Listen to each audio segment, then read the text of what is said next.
14.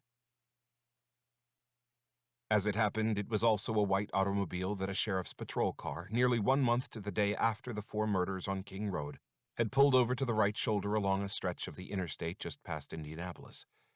It was 10:42 in the morning.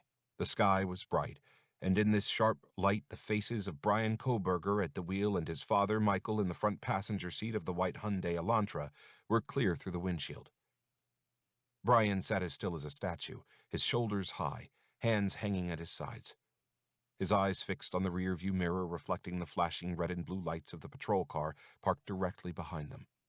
Michael had rolled down his window, studying Sergeant Nick Ernstes as he approached.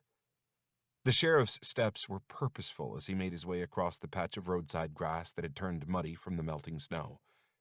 And Michael, as he later would confide, was beginning to think that what had been building in his imagination since his arrival in Pullman was either everything or nothing. Either he had been chasing shadows, or what he could not bring himself to articulate, not to Marianne, not to his daughters, and certainly not to Brian, was true. "How you all doing today?" the sergeant asked. There was no edge to his voice, but Brian could not have missed that the officer had leaned across the opened window and placed his forearm across the door. Brian, though, looked across at the sheriff's deputy with a face that revealed nothing. The criminal justice student no doubt knew that interrogations were never won but only lost. Michael nodded politely toward the deputy, but also chose not to speak. Perhaps he too understood the value of silence. Although more likely he was too tense to find any words. There was a long moment when the 3 men all seemed to be waiting for something definitive to happen. The steady drag of the traffic speeding along I-70 filled the void. "License," the deputy demanded at last. His tone was brisk and impatient. Brian obediently obeyed. There was no panic in his movements as he retrieved the document. Sergeant Ernstes, at the same time, shared what had prompted him to stop the white car. "You were right up on that van, man. I pulled you over for tailgating." With that revelation, both father and son seemed to exhale. In an instant, the danger of something much graver had passed. And with their shared relief, a new tempo shaped the encounter. "Where are you headed?" the deputy asked. "We're going to get some Thai food," Brian responded earnestly. Michael, however, felt he should clarify his son's explanation. "Well, we're coming from WSU," he corrected. To the Indiana deputy, the initials had no meaning. "What's WSU?" he asked. Both father and son, eager to please, attempted to remedy the confusion and in the process only added to the officer's puzzlement. Ernstes could not decide whether both of them worked at the university, or who, in fact, was the student, or if they'd headed out from Washington State on a cross-country trip to get Thai food in Pennsylvania. "So you're coming from Washington State University, and you're going where?" the officer reiterated. But Michael could not leave well enough alone. Ever since he'd awoken to the news from Pullman that morning, he had been trying to make sense of the emotions roiling inside him.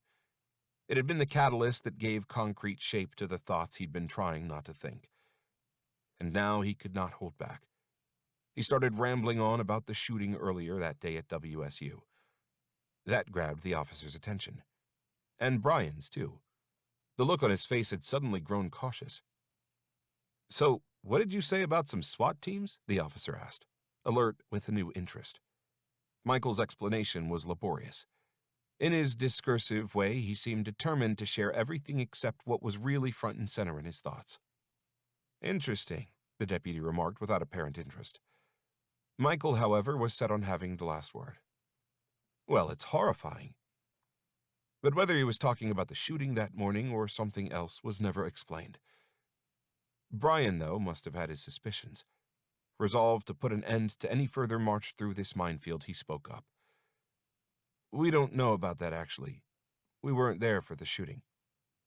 The words bristled with indignation, and Michael caught the familiar haughty tone, and he rushed to correct it. "We're slightly punchy because we've been driving for hours," he immediately conceded.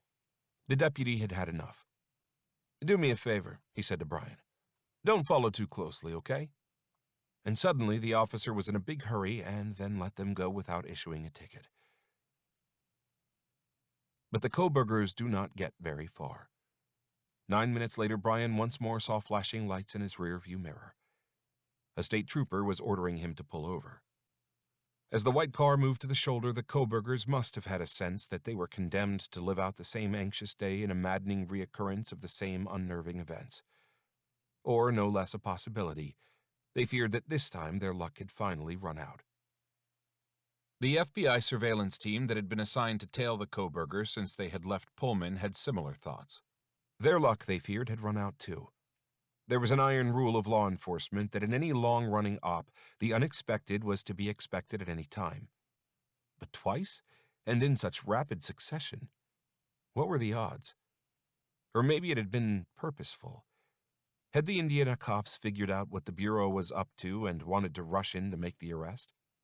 A ragged procession of unmarked surveillance cars was scattered up and down I-70, and high in the flat blue Indiana sky a fixed-wing plane hovered. And not a single one of the many agents in this surveillance operation had any understanding of what had just happened. All they knew was that the long weeks of dogged investigation suddenly seemed headed to a disastrous conclusion. For just as they were at last moving tantalizingly close to solving the mystery, Indiana cops seemed ready to smash all their painstaking detective work to smithereens. And the man they suspected to be the killer of the 4 students would have outsmarted them all.